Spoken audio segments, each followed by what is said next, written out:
7 বছরের মেয়ে হোক আর 70 বছরের মহিলা হোক, কেউ সুরক্ষিত নয়। যদি আপনার সত্যকে উদ্ঘাটন করার ইচ্ছা থাকতো, রাতারাতি অর্ডার দিয়ে যে ঘরটিতে মার্ডার ধর্ষণ হয়েছিল ভেঙে দিচ্ছিলেন কেন? 3 তলায় যেখানে ঘটনা হয়েছে সেখানে গুন্ডারা পৌঁছে গেছে, ভেঙে ধ্বংস করে দেবে যাতে কোনো তথ্য না পাওয়া যায়। সেটা খারাপ। অভিষেক বাবুর চেলা মেয়েটিকে আগে মারা হয়েছে, গলা টিপে 4-6 জন মিলে চেপে ধরেছে, হাড় করে ভেঙে গেছে, হাতের হাড়, গলার হাড় ভেঙে গেছে, চোখ মুখ দিয়ে রক্ত বেরিয়ে গেছে। তারপরে নাকি তাকে ধর্ষণ করা হয়েছে ওই মাতালটাকে দিয়ে। কেউ বলছে 6-8 জন মিলে তাকে ধর্ষণ করে তারপরে মেরেছে। ঘটনা কি জানা যাবে না, কারণ কি ডেড বডিটাই পুড়িয়ে ফেলা হয়েছে। ততটুকু যতটুকু পোস্টমর্টম হয়েছে তাতেই যা তথ্য এসছে তাতে মাথা খারাপ হয়ে যাবে, সেগুলো চাপা দেওয়ার চেষ্টা হচ্ছে। কেন ভুল প্রচার করা হয়েছে যে সে সুইসাইড করেছে?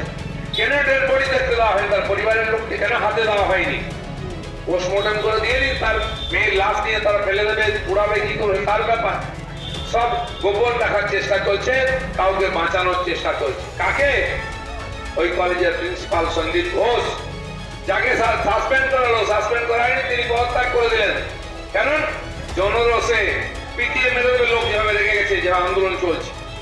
ওখান থেকে ওনাকে নিয়ে গিয়ে অন্য কলেজে প্রিন্সিপাল করা হলো। আর এটা প্রথমবার নয়। ওই লোকটা ডাক্তারের নামে একটা সমাজ বিরোধী টিএমসির দালাল, ওই 600 কোটি টাকা লুট করে সেই টাকা পার্টির কাছে যায়, কালীঘাট পর্যন্ত যায়, এটা সবাই জানে। তাই তাকে বাঁচাবার চেষ্টা হয়েছে জনরস থেকে। এর আগে উনি ট্রান্সফার হয়েছে উত্তরবাংলায়, 24 ঘন্টার মধ্যে উনি ফিরে চলে এসেছেন। আবার ট্রান্সফার হয়েছে, 28 দিনের মধ্যে ফিরে চলে আসেন। কি করে চলে আসেন? কে তার গডফাদার আছে? ওই কলেজেতে টিএমসির একাধিক নেতার ছেলে মেয়েরা ডাক্তারি পড়ে, বিভিন্ন কোটাকে কাজে লাগিয়ে। শান্তনু সেনের মেয়েও কোটাতেই পড়ে। সেখানে মাঝির ছেলে, মহাপাত্রর ছেলে, এরাও ওই কলেজে পড়ে। তাদের একটা ওখানে নেক্সাস তৈরি হয়েছে, বহু লোক যুক্ত আছে, তাকে চাপা দেওয়ার চেষ্টা চলছে। একাধিক ডাক্তার, অফিসার, প্রিন্সিপাল সবাই এই চক্রের সঙ্গে যুক্ত। সেই জন্য এদিকে টিএমসি রাতারাতি একটা তদন্ত করে বন্ধ করে দিচ্ছে, এদিকে বলছে আমরাও সিবিআই চাইতে পারি। আর সিবিআই যখন কোর্টে কেস হয়েছে সিবিআই জন্য, সমস্ত বড় বড় উকিলকে লাখ লাখ টাকা ফি দিয়ে মমতা ব্যানার্জি লাগিয়ে দিয়েছেন যাতে সিবিআই না হয়। শেষ পর্যন্ত তারা বিরোধিতা করেছে সিবিআই ইনকোয়ারি যাতে না হয়। তাহলে হাত লম্বা হতে হতে সিবিআই কালীঘাট পৌঁছে যাবে। এই ভয়েতে চাপা দেওয়ার চেষ্টা চলছে। কত বড় নির্লজ্জ, নৃশংস হলে মুখ্যমন্ত্রী রাস্তায় নেমে প্রতিবাদ করতে পারেন? কিসের প্রতিবাদ করছেন? কেন প্রতিবাদ করছেন? যদি আপনার সত্যকে উদ্ঘাটন করার ইচ্ছা থাকতো, রাতারাতি অর্ডার দিয়ে যে ঘরটিতে মার্ডার ধর্ষণ হয়েছে ভেঙে দিচ্ছিলেন কেন? তথ্য লোপাট করার জন্য। তাও পারেননি, সিবিআই আটকেছে। এবার কি করছেন? যখন দিনের দিন আন্দোলন হচ্ছে, আটকাতে পারছে না, পুলিশ ভয়ে আসছে না।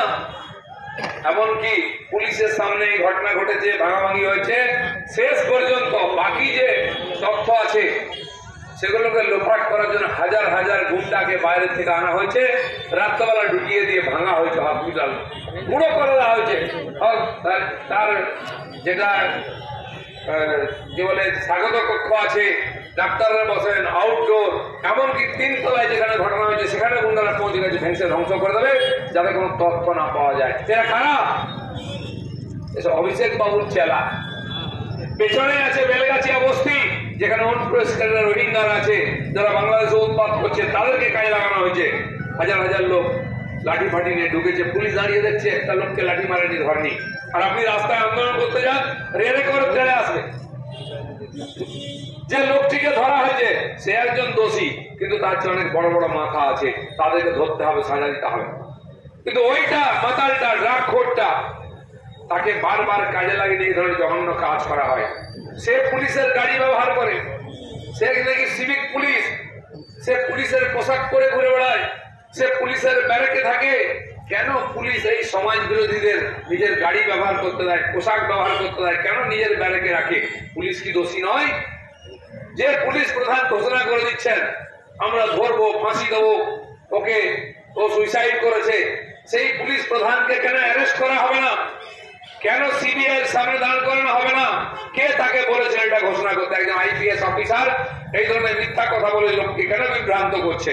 প্রথম তাকে জেরা করা উচিত, প্রথম তাকে সাসপেন্ড করা উচিত, যেমন প্রিন্সিপালকে করা হয়েছে। এ সমান দোষী, এরাই চাপা দিচ্ছে এই অন্যায়কে বারবার, তাই এই ধরনের ঘটনা ঘটছে।